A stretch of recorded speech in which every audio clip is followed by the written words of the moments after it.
ಶ್ರೀ ಗುರುಭ್ಯೋ ನಮಃ. ಮಧ್ವವಿಜಯದ 37ನೇ ಭಾಗ ಇದು. 36ನೇ ಭಾಗ ಈ ಹಿಂದೆ ಮುಕ್ತಾಯ ಕಂಡಾಗ 6ನೇ ಸರ್ಗ ಕೊನೆಗೊಂಡಿತ್ತು.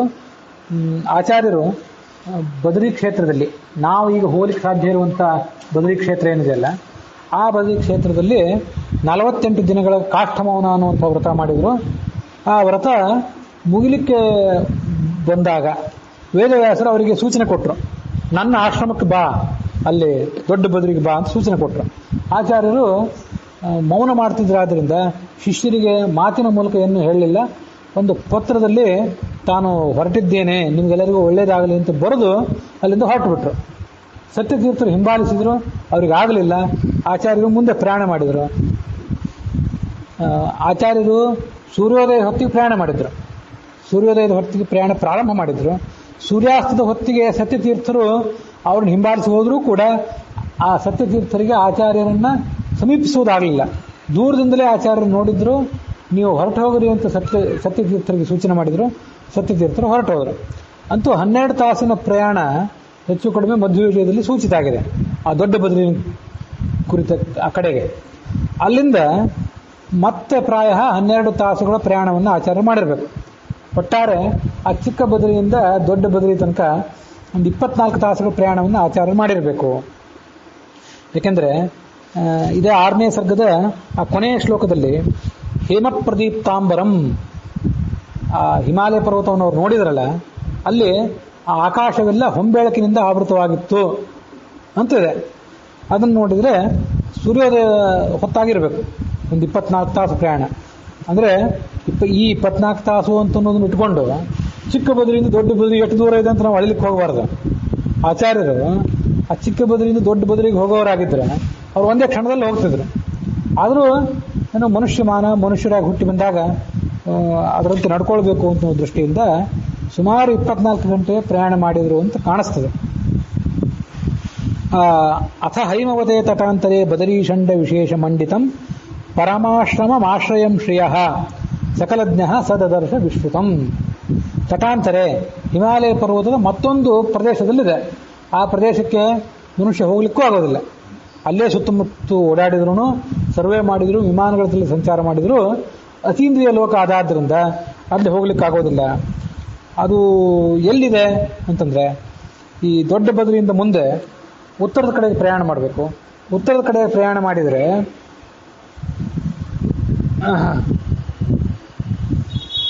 ಸುವರ್ಣಕೂಟ, ನಿಷಧ ಪರ್ವತ ಇತ್ಯಾದಿಗಳನ್ನು ದಾಟಿ ಮೇರು ಪರ್ವತದ ಪೂರ್ವಕ್ಕೆ ಹೋಗಿ ಗಂಧಮಾದನ ಪರ್ವತದಲ್ಲಿ ಇನ್ನೊಂದು ಬದರಿಕಾಶ್ರಮ ಇದೆ. ಮೇರೋ ಪ್ರಾಚ್ಯಾಂ ಗಂಧಮಾದಿ ಗಿರೌಚ ಪ್ರಾಪುರ್ ಬದರ್ಯಾಶ್ರಮ ಮುತ್ತಮಂ ಭುವಿ. ಇದು ತಾತ್ಪರ್ಯ ನಿರ್ಣಯದ 22ನೇ ಅಧ್ಯಾಯದ 286ನೇ ಶ್ಲೋಕ ನಮಗೆ ಕೊಡುವಂಥ ಮಾಹಿತಿ. ನನಗೆ ನೆನಪಿರುವಂತೆ ದೊಡ್ಡ ಬದರಿ ಎಲ್ಲಿದೆ ಅಂತ ಅನ್ನೋದನ್ನು ಈ ಶ್ಲೋಕ ಬಿಟ್ಟರೆ ಬೇರೆ ಯಾರು ಎಲ್ಲೂ ಹೇಳಿದ ನಂಗೆ ನೆನಪಿಲ್ಲ. ಅಂತೂ ದೊಡ್ಡ ಬದರಿ ಕೂಡ ಭೂಲೋಕದಲ್ಲೇ ಇದೆ. ನೋಡಿ, ಭೂಲೋಕದಲ್ಲೇ ಇದೆ.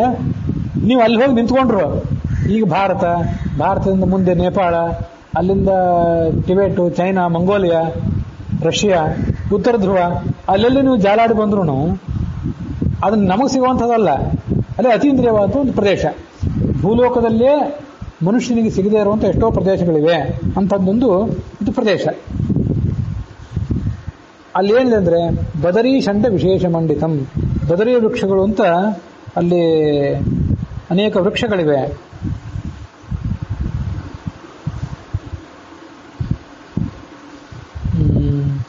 ಪರಮಾಶ್ರಮಂ ಆಶ್ರಯಂ ಶ್ರಿಯಃ, ಲಕ್ಷ್ಮೀದೇವಿಯ ವಾಸಸ್ಥಾನ ಅದು.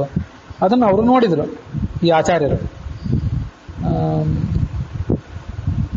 ಹಿಮವರ್ಷರಭಿಪ್ರಭಾಸಃ ಋತುಸತ್ರ ಪ್ರಥಿತಾದ್ವಿಜಾಶ್ರಯಾ ಅಪಿ ವಿಷ್ಣು ಪದಸ್ಪೃಶೋ ಲಸನ್ ಉಭಯೇ ಯತ್ರ ವಿಚಿತ್ರ ಶಾಖಿನಃ.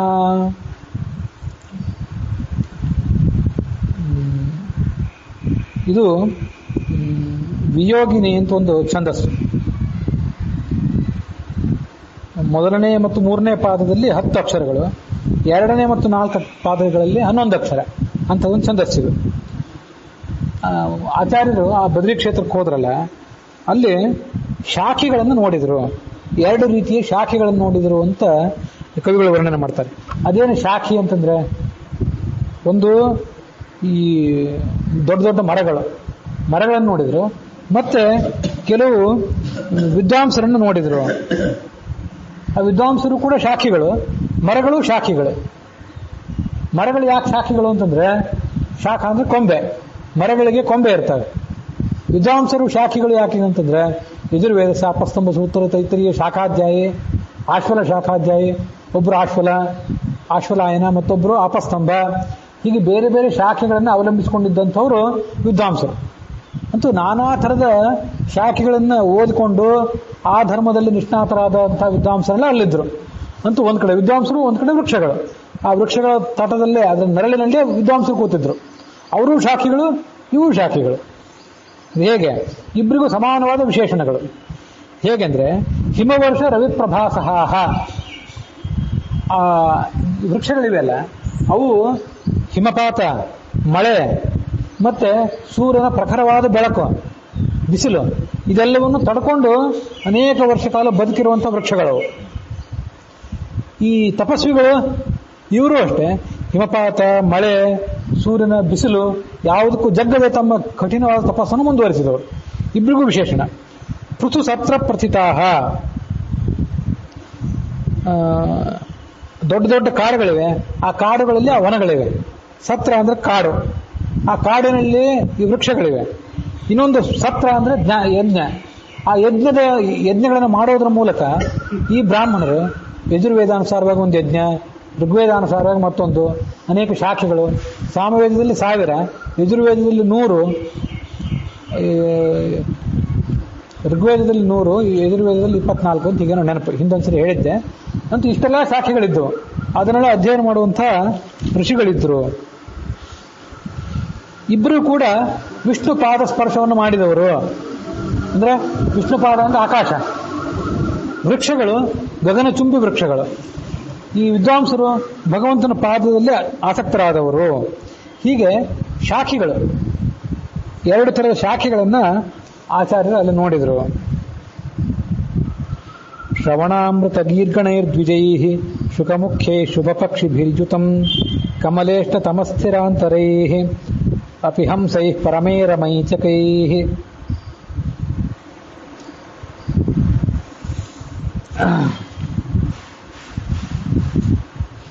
ಅಲ್ಲಿ ಅನೇಕ ದ್ವಿಜಗಳಿದ್ದವು. ದ್ವಿಜ ಅಂದ್ರೆ ಬ್ರಾಹ್ಮಣರಿದ್ದರು, ಹಾಗೆ ದ್ವಿಜ ಅಂದ್ರೆ ಹಕ್ಕಿಗಳಿದ್ದವು. ಅವರಿಬ್ಬರದು ಒಂದೇ ಸ್ವಭಾವ ಏನು ಅಂದ್ರೆ, ಕಿವಿಗೆ ಇಂಪಾಗುವಂತೆ ಹಾಡೋದು. ಹಕ್ಕಿಗಳು ಹಾಡ್ತವೆ, ಬ್ರಾಹ್ಮಣರು ವೇದಾಧ್ಯಯನ ಮಾಡ್ತಾರೆ. ಶ್ರವಣಾಮೃತ, ಗೀಹಿ ಅಂದ್ರೆ ಮಾತು ಅಂತ, ಆ ಮಾತುಳ್ಳಂತ ಬ್ರಾಹ್ಮಣರು ಮತ್ತು ಹಕ್ಕಿಗಳು. ಅವ್ಯಾವ ಹಕ್ಕಿಗಳು ಅಂದ್ರೆ ಶುಕಮುಖ್ಯೈಹಿ, ಗಿಳಿ ಮೊದಲಾದ ಹಕ್ಕಿಗಳು. ಒಂದು ಗಿಳಿ ಒಂದು ಕಡೆ, ಮತ್ತೊಂದು ಕಡೆ ಶುಕಾಚಾರ್ಯ. ಶುಭ ಪಕ್ಷಿಭಿ, ಸುಂದರವಾದ ಪಕ್ಷಿಗಳು, ಪಕ್ಷಿಗಳಿಗೆ ಸಂಬಂಧಪಟ್ಟಂತೆ. ಈ ಜ್ಞಾನಿಗಳಿಗೆ ಸಂಬಂಧಪಟ್ಟಂತೆ ಪಕ್ಷಿ ಅಂದ್ರೆ ಹೇಗೆ ಅಂತಂದ್ರೆ, ಅಂದ್ರೆ ಸತ್ಸಿದ್ಧಾಂತದಲ್ಲಿ ಅವರಿಗೆ ಪಕ್ಷಪಾತ, ಅದನ್ನೇ ಗಟ್ಟಿಯಾಗಿ ಹಿಡ್ಕೋಬೇಕು, ಅದನ್ನೇ ನಂಬಬೇಕು, ಅದರಲ್ಲೇ ಮುಂದುವರಿಬೇಕು. ಅದು ಶುಭ ಪಕ್ಷಪಾತ ಅಂತ ವರ್ಣನೆ. ಕಮಲೇಷ್ಟತಮ ಸ್ಥಿರಾಂತರೈಹಿ ಅಪಿ ಹಂಸೈಹಿ ಪರಮೇ ರಮೇಚಕೈಹಿ. ಕೆಲವರು ಋಷಿಗಳಿದ್ರು, ಕೆಲವರು ಸನ್ಯಾಸಿಗಳೇ ಇದ್ರು. ನೋಡಿ, ಹಂಸ ಅಂದ್ರೆ ಹಂಸ ಪಕ್ಷಿಗಳು ಹೌದು, ಹಾಗೆ ಸನ್ಯಾಸಿಗಳು ಹೌದು.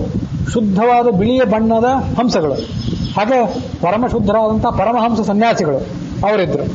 ಯಾಕೆಂತಂದ್ರೆ ಕಮಲೇಷ್ಟತಮ ಸ್ಥಿರಾಂತರೇಹಿ, ಸನ್ಯಾಸಿಗಳು ಕಮಲಾರಮಣನಾದ ನಾರಾಯಣನಲ್ಲಿ ಆಸಕ್ತರಾದವರು. ಹಂಸಗಳು ಆ ಕಮಲ ಹೂವಿನಲ್ಲಿ ಅದರ ಬೀಜಗಳನ್ನು ತಿನ್ನೋದರಲ್ಲಿ ಅವುಗಳಿಗೆ ಆಸಕ್ತಿ. ಅಪಿ ಹಂಸೈಹಿ ಪರಮೈ ರಮೇಚಕೈಹಿ. ಸುಮನೋನಿಕರೇಣ ಪೂರಿತಂ, ದೊಡ್ಡ ಪ್ರಮಾಣದಲ್ಲಿ ಎಲ್ಲಿ ನೋಡಿದ್ರು ಹೂಗಳ ಕಣಿವೆ. ಈ ಸಣ್ಣ ಬದರಿಯಲ್ಲೂ ಅದಿದೆ, ದೊಡ್ಡ ಬದರಿಯಲ್ಲೂ ಇದೆ. ಸುಮನಸ್ ಅಂದ್ರೆ ಹೂವು ಹೌದು, ಸುಮನಸ್ ಅಂದ್ರೆ ದೇವತೆಗಳು ಹೌದು, ದೇವತೆಗಳು ಅಲ್ಲಿರ್ತಾರೆ.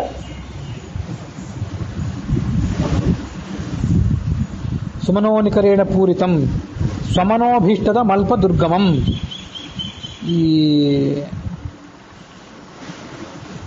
ಅಪರಸ್ಪರ ಮತ್ಸರ ಪ್ರಜಂ ನನು ವೈಕುಂಠ ನಿವಾಚ್ಯುತಾಲಯಂ. ಅಲ್ಲಿಗೆ ಬಂದ್ರೆ, ಆ ದೊಡ್ಡ ಬದರಿಗೆ ಬಂದ್ರೆ ಈ ಆಚಾರ್ಯರಿಗೆ ವೈಕುಂಠಕ್ಕೆ ಬಂದಂತಾಯ್ತು. ಯಾಕಂದ್ರೆ ವೈಕುಂಠದಲ್ಲಿ ಮತ್ತು ಈ ಪ್ರದೇಶದಲ್ಲಿ ಸಮಾನವಾದ ಕೆಲವು ಲಕ್ಷಣಗಳು. ಅವೇನು, ಇಲ್ಲಿ ಹೂಗಳಿವೆ ಈ ಬದರಿಯಲ್ಲಿ, ಅಲ್ಲಿ ಸುಮನಸರು ಅಂದ್ರೆ ದೇವತೆಗಳಿದ್ದಾರೆ. ಇಲ್ಲೂ ದೇವತೆಗಳಿದ್ದಾರೆ, ಅದು ಬೇರೆ. ಅಲ್ಲಿಯೂ ಹೂಗಳಿವೆ, ಅದು ಬೇರೆ. ಸುಮನಸ್ ಅಂದ್ರೆ ದೇವತೆಯೂ ಹೌದು, ಹೂವು ಹೌದು. ಮತ್ತೆ ಅಲ್ಪ ದುರ್ಗಮಂ, ಅಲ್ಪರಾದವರಿಗೆ, ಜ್ಞಾನಭಕ್ತ ವೈರಾಗಿ ಇಲ್ಲದೆ ಇದ್ದವರಿಗೆ ಈ ದೊಡ್ಡ ಬದರಿಗೆ ಹೋಲಿಕೆ ಆಗೋದಿಲ್ಲ. ಅತೀಂದ್ರಿಯ ಶಕ್ತಿ ಇಲ್ಲದೆ ಇದ್ದವರಿಗೆ ಹೋಲಿಕೆ ಆಗೋದಿಲ್ಲ. ಮೋಕ್ಷಕ್ಕೆ ಹೋಗೋದಂತೂ ದೂರವೇ ಮಾತಾಯ್ತು, ವೈಕುಂಠಕ್ಕೆ ಹೋಗೋದು ದೂರದ ಮಾತಾಯ್ತು. ಸ್ವಮನೋಭೀಷ್ಟದಂ, ಈ ದೊಡ್ಡ ಬದರಿಗೆ ಹೋದರೂ ಕೂಡ ಎಲ್ಲ ಅಭೀಷ್ಟಗಳನ್ನು ಮನುಷ್ಯ ಪಡ್ಕೋತಾನೆ. ವೈಕುಂಠಕ್ಕೆ ಹೋದ್ರಂತೂ ಪಡ್ಕೊಂಡೇ ಪಡ್ಕೋತಾನೆ. ಅಪರಸ್ಪರ ಮತ್ಸರ ಪ್ರಜಂ, ಈ ದೊಡ್ಡ ಬದರಿಯಲ್ಲೇ ಇರುವಂಥ ಋಷಿಗಳಿಗೆ ಪರಸ್ಪರ ಯಾವುದೇ ಮಾತ್ಸರ್ಯ ಇಲ್ಲ. ಈ ಭೂಲೋಕದಲ್ಲಿ ನಮ್ಮ ಸುತ್ತಮುತ್ತಲಿರುವಂಥ ಪಂಡಿತರಂತೆ ಅವರು ಮಾತ್ಸರ್ಯ, ಹೊಡೆದಾಟ, ಬಡಿದಾಟ, ಗುಂಪು, ಬಣ ಯಾವೂ ಇಲ್ಲ ಅಲ್ಲಿ. ವೈಕುಂಠದಲ್ಲಂತೂ ಇಲ್ಲವೇ ಇಲ್ಲ, ಅದೆಲ್ಲರಿಗೂ ಗೊತ್ತಿದ್ದೇ ಇದೆ. ನಾನು ವೈಕುಂಠಮಿವಾಚ್ಯುತಾಲಯಂ ತಮಿಮಂ ಪ್ರವಿಶಂ ತಮಾಶ್ರಮಂ ದ್ವಧಿಕತ್ರಿಂಶ ದುದಾರ ಲಕ್ಷಣಂ. ಇವರು ಬಂದರು ಈ ಆಚಾರ್ಯರ ಒಳಗೆ ಬಂದು, ಆಶ್ರಮದ ಒಳಗೆ ಬಂದ ಕೂಡಲೇ ಆ ಋಷಿಗಳು ಅವ್ರನ್ನ ನೋಡಿದರು. ಆ ಋಷಿಗಳು ಕೂಡ ಜ್ಞಾನಿಗಳೇ. ಅವ್ರಿಗೆ ಗೊತ್ತಾಯಿತು ಈ ಬರುವ ಮನುಷ್ಯ ಸಾಧಾರಣ ವ್ಯಕ್ತಿ ಅಲ್ಲ. ಸಾಧಾರಣ ಮನುಷ್ಯನಿಗಂತೂ ಇಲ್ಲಿ ಬರ್ಲಿಕ್ಕೆ ಸಾಧ್ಯವೇ ಇಲ್ಲ, ಅವನ ಕಣ್ಣಿಗೆ ಇದು ಕಾಣೋದೂ ಇಲ್ಲ. ಈತ 32 ಲಕ್ಷಣಗಳನ್ನು ಹೊಂದಿದವನಾಗಿದ್ದಾನೆ. ಅಂದರೆ ಯಾವುದೋ ಅದ್ಭುತ ವ್ಯಕ್ತಿ ಈತ ಆಗಿರಬೇಕು.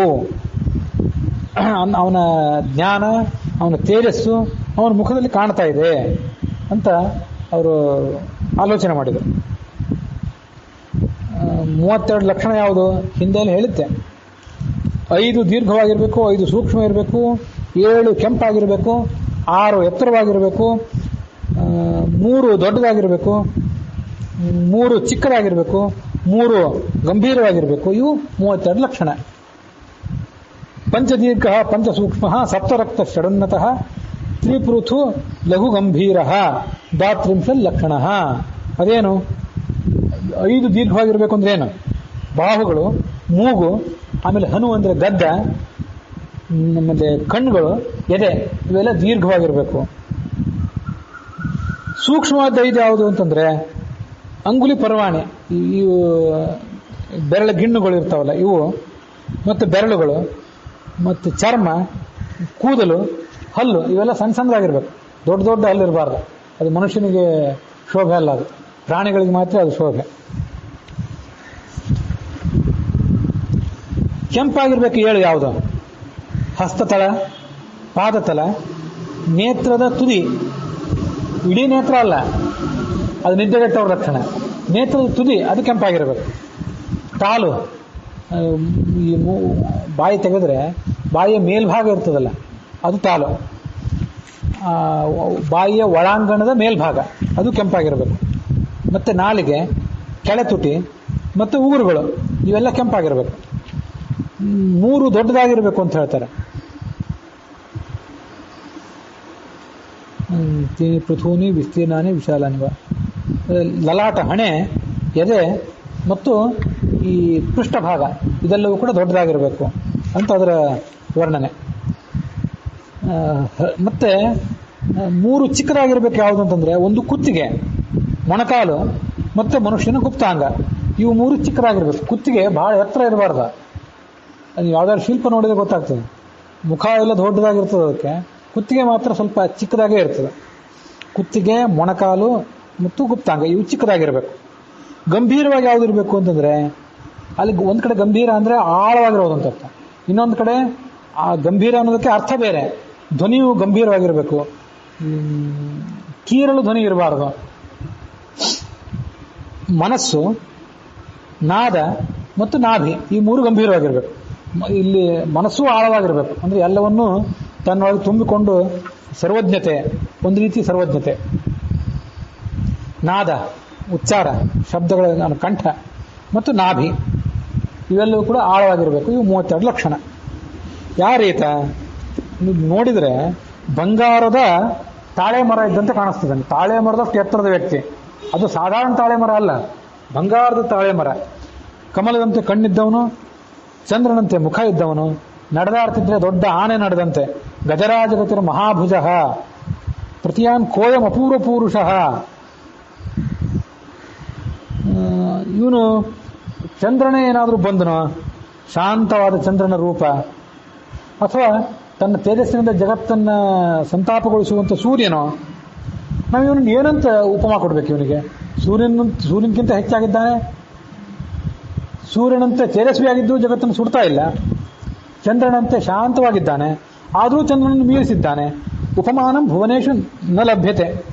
ಜಗತ್ತಿನಲ್ಲೇ ಇವನಿಗೊಂದು ಹೋಲಿಕೆಯೇ ಸಿಗೋದಿಲ್ಲ. ಅದ್ಭುತವಾದ ರೂಪ ಇವನು. ಇವನು ಗತಶ್ರಮ, ಬಹಳ ದೂರ ನಡೆದವನಂತೆ ಕಾಣಿಸ್ತದೆ. ಆದರೆ ಇವನಿಗೆ ಶ್ರಮವೇ ಆಗಿಲ್ಲ, ಏನು ದಣಿವೇ ಆಗಿಲ್ಲ ಇವನಿಗೆ. ಮತ್ತು ಪರಮಾಶ್ರಮಿಣಾಂ ಚಿಹ್ನಾನಿ ಬಿಭರ್ತಿ. ಸನ್ಯಾಸಿಗಳ ಲಕ್ಷಣ ಇದೆ ಮೈ ಮೇಲೆ, ದಂಡ, ಕಾವಿಶಾಟಿ ಇತ್ಯಾದಿ ಲಕ್ಷಣಗಳಿವೆ. ಮನುಷ್ಯನ ಒಂದು ಲಕ್ಷಣ ಇದನ್ನ ಮೈ ಮೇಲೆ ಕಾಣಿಸ್ತಾ ಇದೆ. ಆದರೆ ಉಳಿದ ಮನುಷ್ಯರಂತೆ ಸಾಧಾರಣನಾಗಿಲ್ಲ. ನಮಗೆ ಆಶ್ಚರ್ಯಕರವಾಗಿರುವಂತಹ ಮನುಷ್ಯನ ವ್ಯಕ್ತಿತ್ವ ಈತಂದು. ಚತುರಾನನ ಸ್ವಯಂ ಪವನೋವಾ ಪ್ರತಿರೂಪ ಆವೃಜನ್. ಬಂದವನು ಯಾರೇತ? ಸ್ವಯಂ ಚತುರ್ಮುಖ ಬ್ರಹ್ಮನ ಅಥವಾ ಪವನನ? ಚತುರ್ಮುಖ ಬ್ರಹ್ಮನೋ ಮುಖ್ಯ ಪ್ರಾಣನೋ ಯಾರೋ ಸನ್ಯಾಸಿ ರೂಪದಿಂದ ಬಂದಿರಬೇಕು. ಯಾರು? ಯಾಕೆ? ವೇದವ್ಯಾಸರನ್ನು ನೋಡ್ಲಿಕ್ಕಾಗಿ. ಶ್ರುತಿನಾಥ. ಇದು ನೋಡಿ, ಯಾರು ಹೆಸರು ಇಟ್ಕೊಳ್ಳೋದಾದ್ರೆ ಶ್ರೀನಾಥ, ಮಂಜುನಾಥ ಅಂತೆಲ್ಲ ಹೆಸರು ಇಟ್ಟಿರ್ತಾರೆ. ಶ್ರುತಿನಾಥ ಎಷ್ಟು ಸುಂದರವಾದ ಹೆಸರು. ಈಗ ಇವು ಮಧ್ವವಿಜಯ ಸಂಪರ್ಕ ನನಗೆ ಹೊಸದಲ್ಲ. ನಾನು 12-13ನೇ ವಯಸ್ಸೊಳಗೆ ಮಧ್ವವಿಜಯ ಓದಿದ್ದೆ. ಅದು ಹೆಸರುಗಳು ತಲೆಯಲ್ಲಿ ಉಳಿಯೋಲ್ಲ. ಶ್ರುತಿನಾಥ ವೇದವ್ಯಾಸರನ್ನು ನೋಡ್ಲಿಕ್ಕಾಗಿ ಬಂದಿದ್ದಾನೆ. ಯಾರು? ಚತುರ್ಮುಖನಾಗಲಿ ಮುಖ್ಯ ಪ್ರಾಣನಾಗಲಿ. ಇಲ್ಲದೇ ಇದ್ರೆ 32 ಲಕ್ಷಣ ಇರ್ಲಿಕ್ಕೆ ಹೇಗೆ ಸಾಧ್ಯ? ಹೀಗೆ ಆ ಮುನಿಗಳು ಇವರನ್ನು ನೋಡಿದ್ರು. ಇವರು ಅಲ್ಲಿ ಸಮೀಪ ಇದ್ದಂಥ ಒಂದು ದೊಡ್ಡ ವೃಕ್ಷವನ್ನು ನೋಡಿದರು. ಆದರೆ ವೃಕ್ಷಕ್ಕೊಂದು ಜಗಲಿತ್ತು, ಒಂದು ಕಟ್ಟೆ. ಆ ಕಟ್ಟೆ ಮೇಲೆ ಋಷಿಗಳೆಲ್ಲ ಕೂತ್ಕೊಂಡಿದ್ರು. ತರುಮಾರಾತ್ ಸುರಪಾದ ಪೋತ್ತಮಂ. ಋಷಿಗಳು ಇವ್ರನ್ನ ನೋಡ್ತಿದ್ದಾರೆ. ಇವರು ಒಂದು ಗಿಡದ ಕಡೆ ಗಮನ ಇಟ್ಟು ನೋಡಿದ್ರು ಅನ್ನುವಲ್ಲಿಗೆ 7ನೇ ಸರ್ಗದ 10ನೇ ಪದ್ಯ ಅದು ಇಲ್ಲಿಗೆ ಸಮಾಪ್ತಿಯನ್ನು ಕಂಡಿದೆ.